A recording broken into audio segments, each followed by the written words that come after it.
You can be surrounded by people and still feel completely alone. If that's you right now, stay. This one's for you. There's a particular kind of loneliness that doesn't look like loneliness from the outside. It's not about being friendless or isolated. Some of the loneliest people in the world have full calendars and crowded homes. They go to church every Sunday. They answer every text. They show up. But they move through their days with a quiet feeling, almost like a hum in the background, that the real version of them is somehow invisible, that they could tell the truth about how they're doing and nobody would really hear it, or know what to do with it. More people carry this than you would ever guess. They're in your office. They're in the next pew. They might be in your own house. And some of them have been carrying it so long they've stopped believing things could be different. Psalm 34 was written by David. And David was a man who knew what it felt like to be misunderstood, abandoned, and afraid. He wrote these words not from a comfortable place, but from the inside of a very hard season. And in the middle of that season, he wrote something I want to give you today. The Lord is close to the brokenhearted and saves those who are crushed in spirit. Psalm 34, verse 18. Close. Not watching from a distance. Not aware of you in an abstract, faraway way. Close. The Hebrew word here is cherub.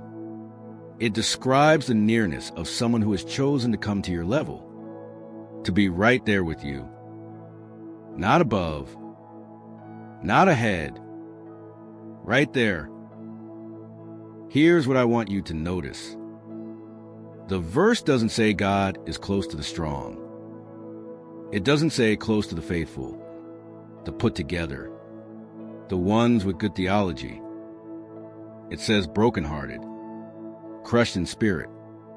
Those aren't flattering words.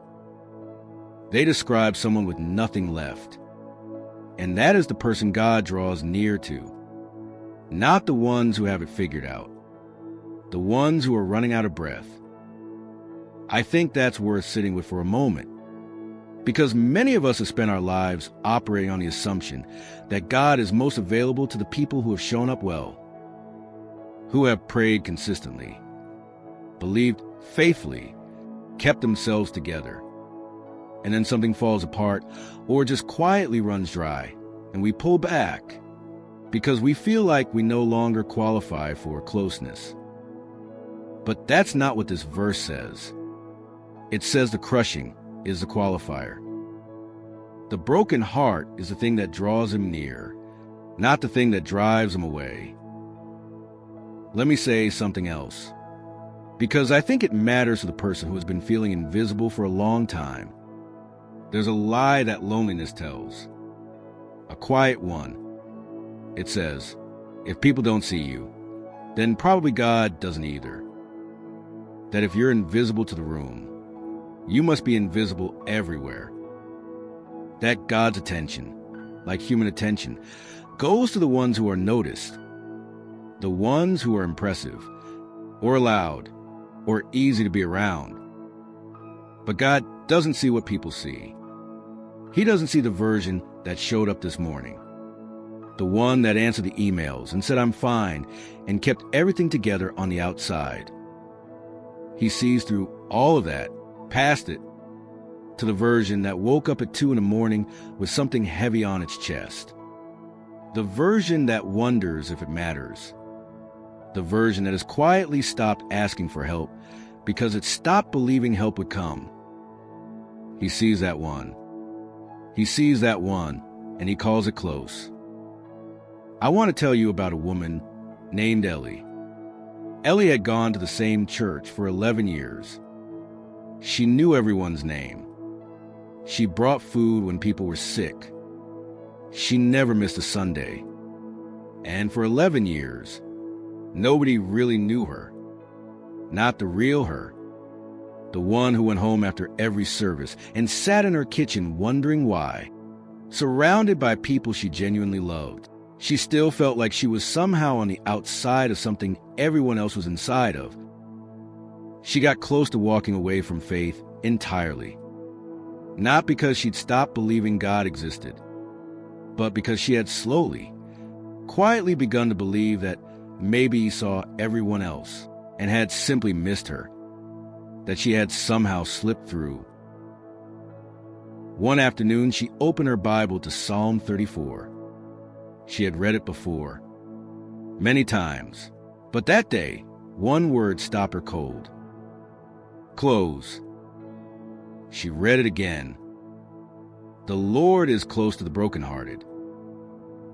And she sat with that word for a long time. She told me later that she realized she had been measuring whether God saw her by whether people did.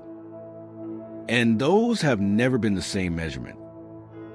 You are not as invisible as you feel. The loneliness is real. I'm not dismissing it. The ache of not being truly known, that's real. But the feeling of invisibility is not the same as the fact of it.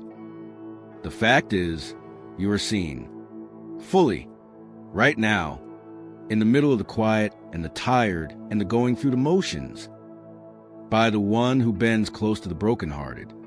That is you, and he is close. Let me pray for you.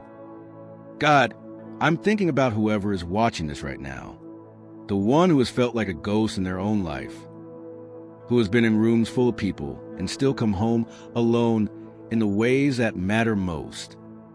I'm asking you to let them feel what Ellie felt, not the approval of a crowd, but you, present, bending close, right where they are.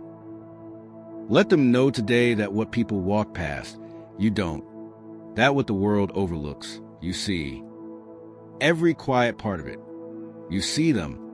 You are close. And let that be enough for today. Just today. Let it be enough. Amen. If someone came to mind while you watch this, send it to them. You don't even have to say anything. Just send it. The video will say for you. And if you want more of this, subscribe. I'll be here every Friday. Same quiet place. See you then.